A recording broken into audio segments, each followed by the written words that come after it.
Bonjour, notre but dans cette vidéo est de illustrer la conversion électromécanique.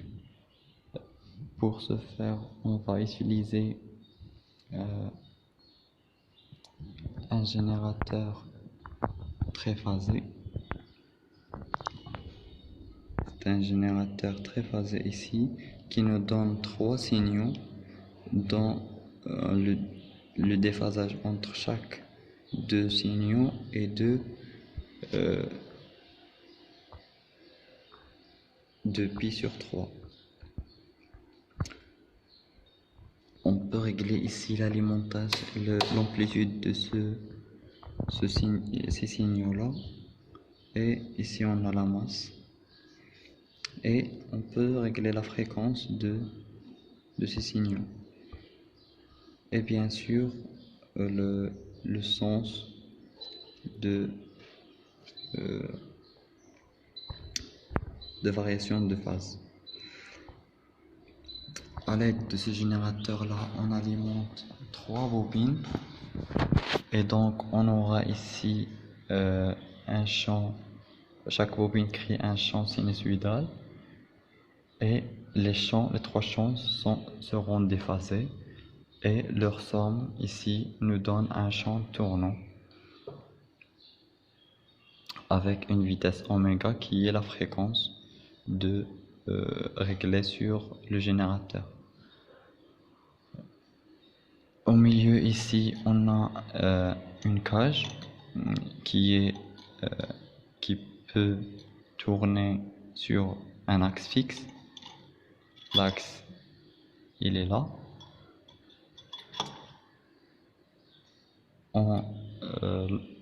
Ce cage là peut être considéré comme un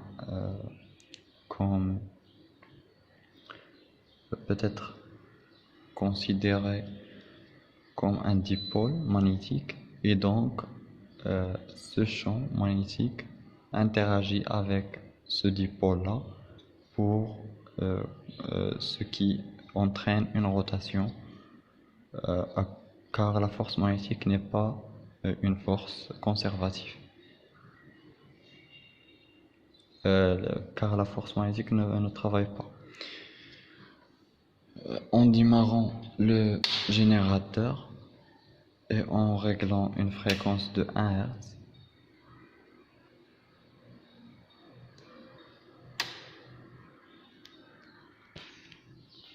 lorsqu'on allume ce générateur là, on remarque que le circuit commence à tourner. Si on augmente la fréquence de rotation, la fréquence du signal, ou on diminue cette fréquence là, ici on a 1 Hz, ici c'est 1 Hz, on remarque que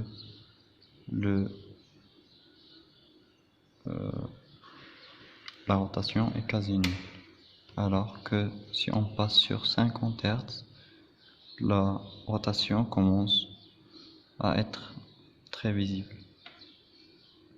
On peut utiliser un autre dispositif ici. C'est un aimant permanent qui joue le rôle de dipôle dans ce schéma là. On élimine ce support ici, et on utilise notre aimant permanent. Si on allume ce dispositif, on constate qu'on notre aimant tourne pour la même cause, c'est l'interaction entre le champ magnétique tournant et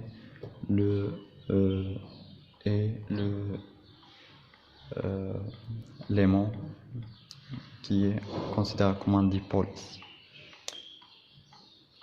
On peut se servir de ceci pour construire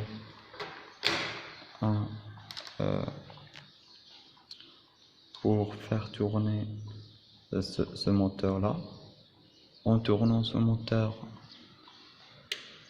si on l'alimente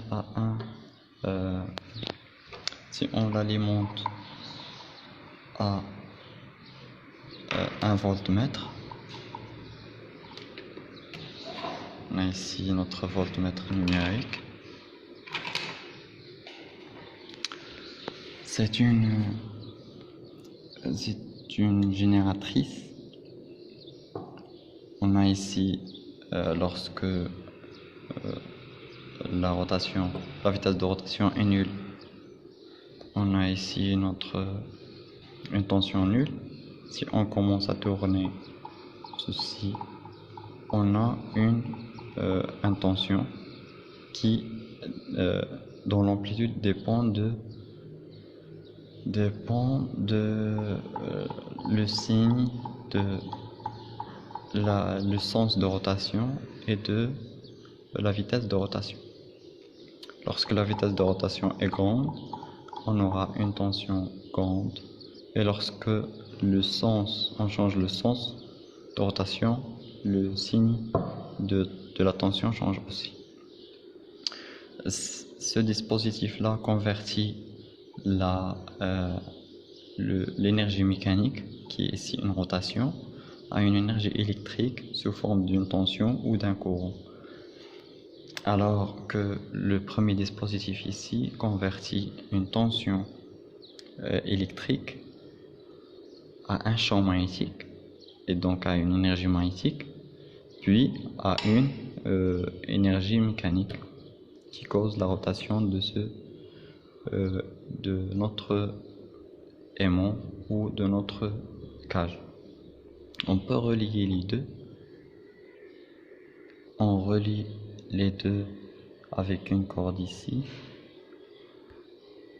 Lorsque l'énergie électrique qu'on a ici fait tourner notre aimant fait tourner le moteur ici, et on aura une tension électrique. À la sortie, si on diminue la fréquence, on aura une diminution de la tension à cause de la diminution de la vitesse de rotation. Le deuxième type de conversion électromécanique de puissance, c'est le moteur à courant continu, qui est composé d'un induit. Et ici, on a un induit et un inducteur. L'induit est alimenté par un courant continu pour créer un champ magnétique, et l'induit est alimenté pour qu'elle soit un dipôle, considéré comme un dipôle. Ici, on a un moteur qui tourne. Lorsqu'on alimente les deux, on a un arbre ici qui tourne, et donc on a ici un convertisseur qui convertit le nombre de tours en une fréquence qu'on visualise à l'aide de ce multimètre. Ici, on a la génératrice qui sert comme une charge, mais il faut l'alimenter ici. On alimente les deux inducteurs par la même tension, et à l'induit, on a la sortie. On a deux modes de fonctionnement. Le mode de fonctionnement à vide, on aura une machine à courant continu à vide. Pour ceci, il faut éliminer ces quatre bornes, et on mesure juste la fréquence ici. Si on fait ceci, on peut étudier les caractéristiques d'un moteur à courant continu. La première caractéristique, ce sont les résistances internes. Il faut le faire marcher pendant une durée, puis l'arrêter et mesurer les résistances dans chaque borne. Si on fait cette manip en utilisant un ohmmètre, on trouve que la résistance de l'inducteur est de l'ordre de 36 ohms. Pour l'induit, on a quelque chose de l'ordre de 1 ohm. Pour l'autre induit, l'induit de la génératrice, on a aussi 1 ohm. Et pour l'autre inducteur, on a 34, c'est-à-dire que les deux inducteurs ont presque la même résistance, c'est de l'ordre de 34-36. Et pour les induits, on a des résistances faibles de l'ordre de 1 ohm. L'autre caractéristique, c'est ils viennent de la modulation de ce montage-là. La partie qu'on a ici, avant le convertisseur, peut être modélisée comme une résistance,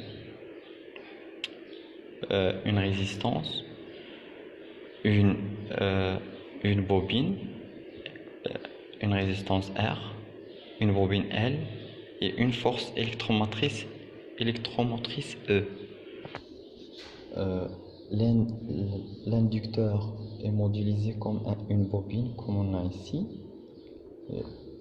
avec une résistance en série qu'on a mesurée qui est égale à 36 ohms, alors que l'inducteur, que l'induit est peut être modélisé par le schéma suivant. On a ici l'inducteur et ici l'induit. Non, c'est l'inducteur, ici c'est l'induit. Notre induit il est alimenté par une tension U qui est ici. Il est modélisé par une résistance qu'on a mesurée qui est égale à 1 ohm. L, une bobine, et une force électromotrice dont on veut mesurer la valeur. La tension U est donc donnée par R de l'induit fois le courant qui passe, fois I, fois E plus L dI sur dt. Comme on a un moteur à courant continu, le courant est constante, alors ici on a un 0. Donc en traçant U en fonction de I, on peut accéder à la valeur de E. Le E et le I sont mentionnés ici. On a alimenté ici notre induit avec cette tension ici par ce générateur, l'inducteur avec l'autre générateur qu'on a ici. On a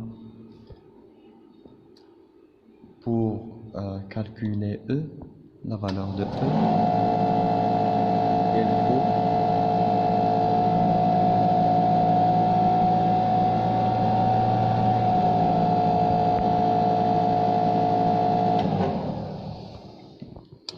faut calculer la valeur de E, il faut régler le régime nominal. Le régime nominal, c'est lorsqu'on a un bon fonctionnement de moteur. Il est écrit dans la notice que le fonctionnement nominal de générateur à vide, c'est lorsque la fréquence est égale à 600 Hz. Donc on va régler la tension ici jusqu'à avoir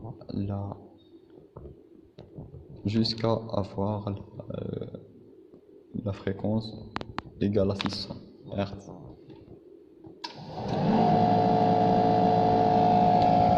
On a ici notre fréquence. Si on diminue un petit peu la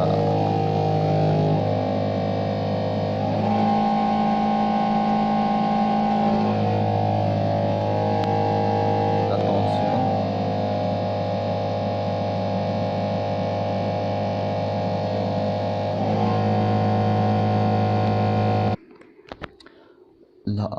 la deuxième chose, lorsqu'on on règle les tensions ici sur une fréquence, pour donner une fréquence de 600 Hz ici, on utilise la valeur de la tension et du courant pour obtenir E. On trouve quelque chose de l'ordre de 18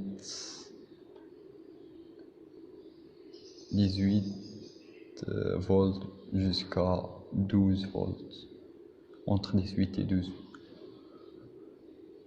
L'autre chose, c'est le courant de démarrage. Le courant de démarrage est obtenu lorsque on abaisse bien on remet tous à zéro et on essaye d'augmenter la tension jusqu'à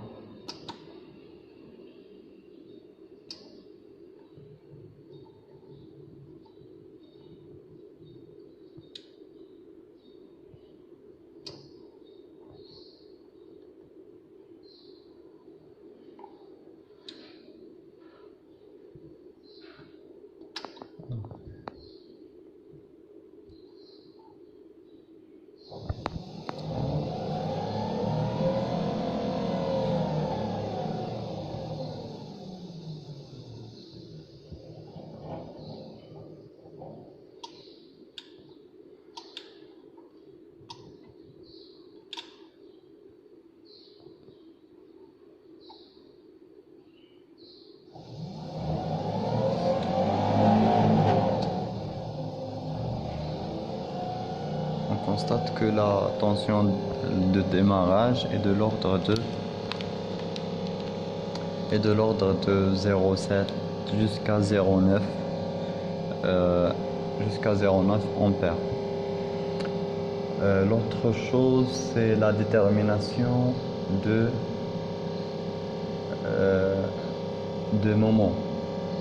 moment du couple de force magnétique Cm.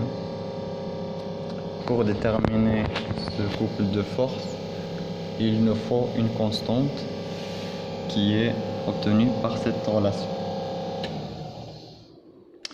On a ici notre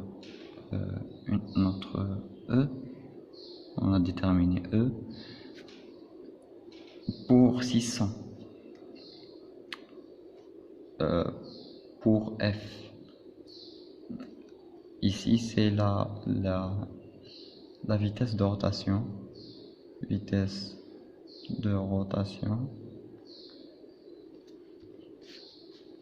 n égale à 6F. D'où vient ceci F? Il vient du fait que le convertisseur fait une tour de convertisseur, c'est-à-dire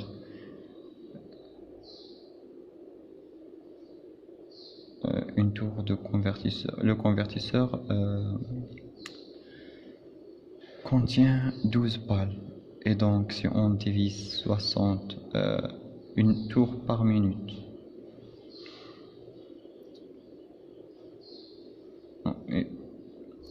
Non, lorsqu'on une tour,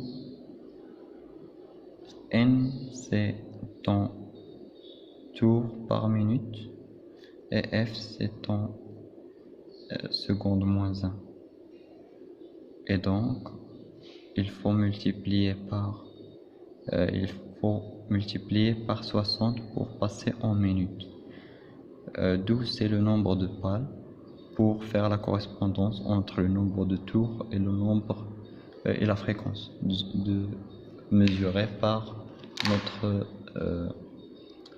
notre fréquence mètre.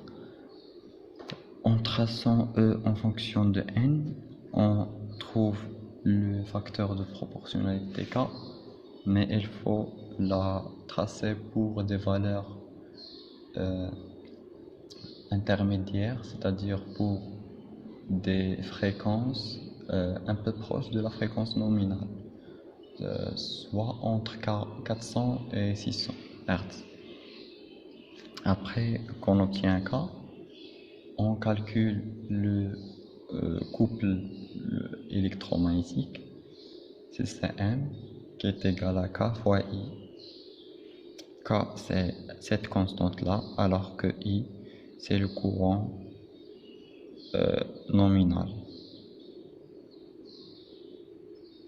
C'est-à-dire le courant qui correspond aux fréquences, au fonctionnement nominal de moteur à vide, bien sûr. Voici les 4 caractéristiques importantes de machine à courant continu à vide. Maintenant, si on passe à le montage avec une charge. Maintenant, si on passe à la machine à courant continu avec une charge, on a 2 charges ici. On a la charge, l'inducteur, qui correspond à une charge car on a des pertes ici. On a des frottements ici, on a une résistance comme on a vu, donc on a des pertes. Donc c'est comme une charge. On ajoute aussi une charge ici. C'est une rhéostat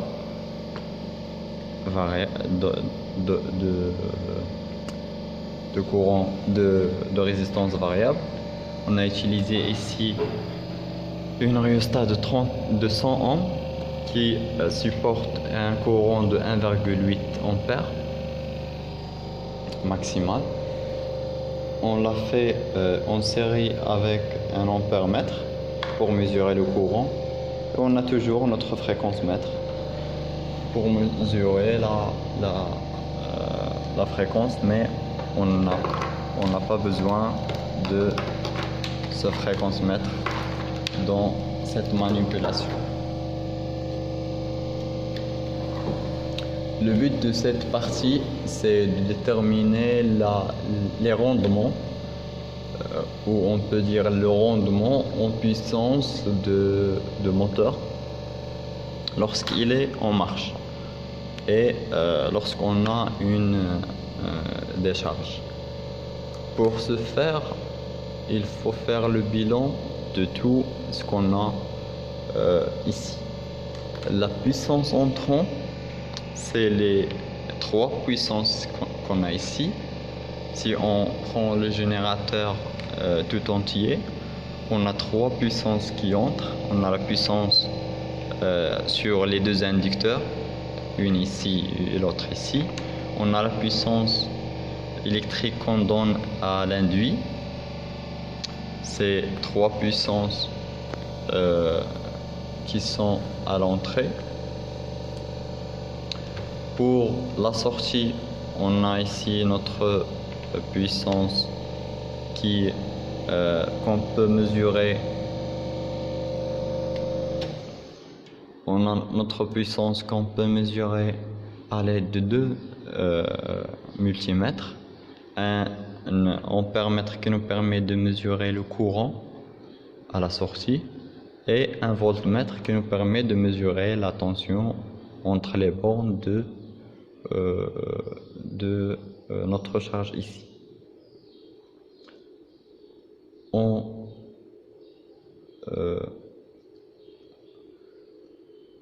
La puissance utile, c'est celle mesurée à la sortie ici. C'est celle qu'on récupère. Et à l'entrée, on a euh, ces trois puissances. Et donc, le rendement total est égal à la puissance à la sortie sur la puissance à l'entrée. La puissance à l'entrée,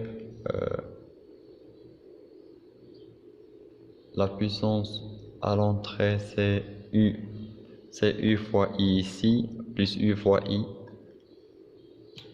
fois U fois I de l'inducteur.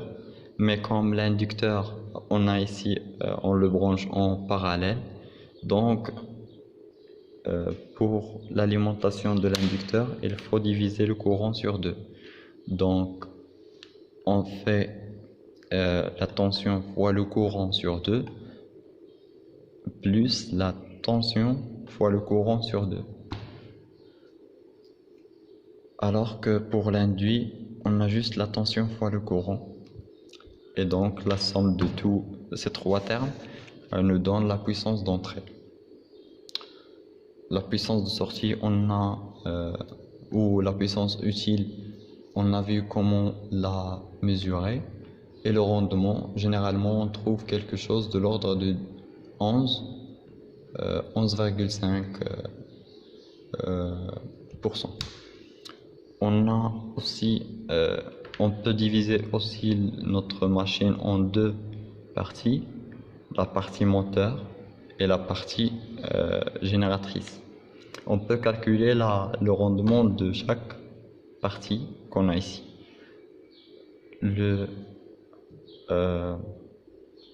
Pour calculer le rendement de moteur, on a ici des puissances d'entrée.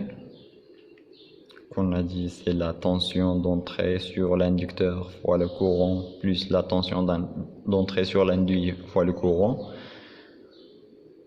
sur la puissance de sortie. Mais malheureusement, on n'a pas accédé directement à la puissance de sortie de moteur, qui est la même chose pour la génératrice. On n'a pas accédé directement à la puissance d'entrée de la génératrice. Pour se remédier à ce problème, on va étudier le système en totalité et voir les pertes qu'on a et essayer d'obtenir les relations principales pour la conservation de l'énergie. Comme on l'a dit, on a une puissance d'entrée et une puissance de sortie. Les pertes de puissance, on a principalement quatre pertes.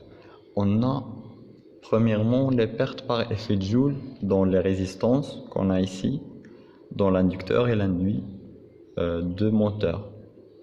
On a aussi les pertes par effet de Joule dans la génératrice, par la résistance qu'on a ici et la résistance qu'on a là. On a aussi d'autres pertes qui est liées à le fonctionnement de moteur, comme les pertes par frottement, par exemple. La première étape est de déterminer les pertes par frottement, qui est considérée les mêmes pertes ici comme ici. Les pertes, on a la tension d'entrée égale à la puissance d'entrée est égale à la puissance de sortie, plus la puissance par effet de Joule ici, plus la puissance par effet de Joule ici, plus 2 fois la puissance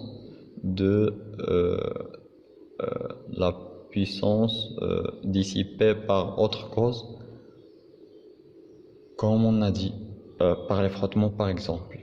On trouve de cette relation que cette puissance-là, qu'on note généralement PC, est de l'ordre de 13, que PC est de l'ordre de 13,3 watts, alors que la puissance d'entrée est de l'ordre de 64 watts, la puissance utile est de l'ordre de 7,4 watts et la puissance